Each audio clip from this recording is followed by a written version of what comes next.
चरणन में सदा पुनि पुनि करूं प्रणाम। यही कहूँ भूलूं नहीं मेरे प्रियतम राम।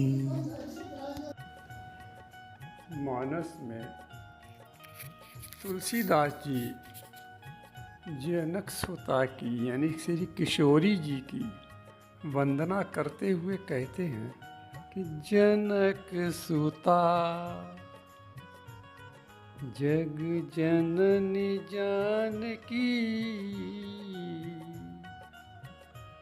अतिशय प्रिय करुणा निधान की। ताके जुग पद कमल मनावो जासु कृपा निर्मल मति पावो निर्मल मति पावो। किशोरी जी मति तो निर्मल करती ही व्यक्ति की, लेकिन उनका स्वभाव इतना करुणामय है कि उन्होंने जिस किसी को देखा उसका कल्याण हो गया। आप देखें किशोरी जी की दृष्टि कितनी करुणामय है। वनवास में मारीच जब स्वर्ण मृग बना और कुटी के आसपास घूमने लगा तो माता सीता की दृष्टि मारीच पर पड़ गई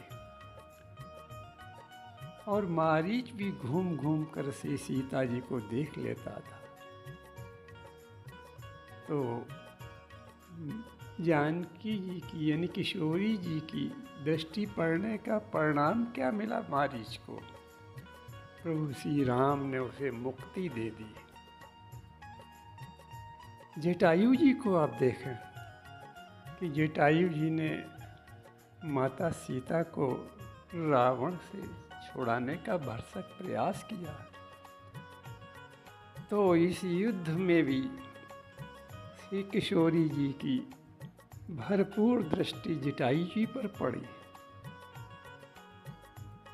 तो उन दृष्टि पड़ने का परिणाम क्या मिला जटायु जी का कि राम जी की गोद भी मिली और धाम भी मिला।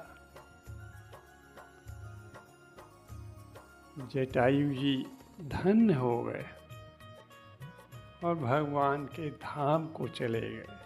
तो ये जटायु जी को कौन सी तपस्या का फल मिला? श्री सीता जी की दृष्टि की, सीता जी की दृष्टि पड़ी, इसलिए उनको गोद और धाम मिला।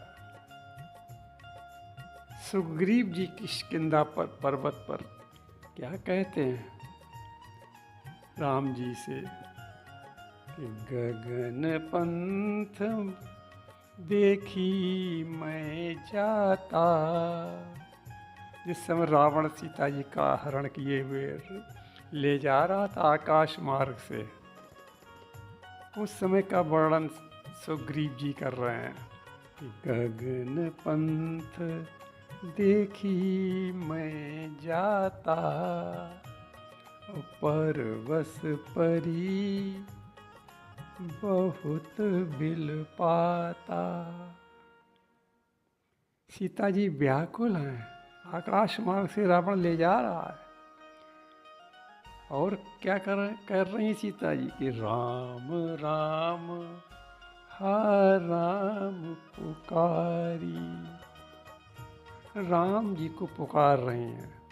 लेकिन जैसे ही सीता जी की दृष्टि पर्वत पर बैठे सुग्रीव पर पड़ी तो सीता जी ने क्या किया? हम ही देखी दीन्यो पट डारी। सुग्रीव जी कहते प्रभु हमको देखकर सीता जी ने अपना पट डाल दिया। अब देखें सुग्रीव जी यद्यपि वानर हैं लेकिन माता सीता की दृष्टि पड़ने के कारण उनका कल्याण हो गया। राम जी से मित्रता हुई और उनका जीवन संभल गया।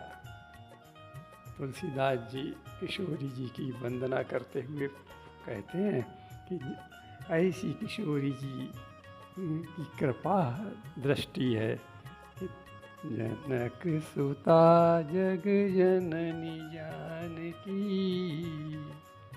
अतिशय प्रिय करुणा निधान की। ताके जुग पद कमल मनाऊं, जसु कृपा निर्मल मति पाऊं।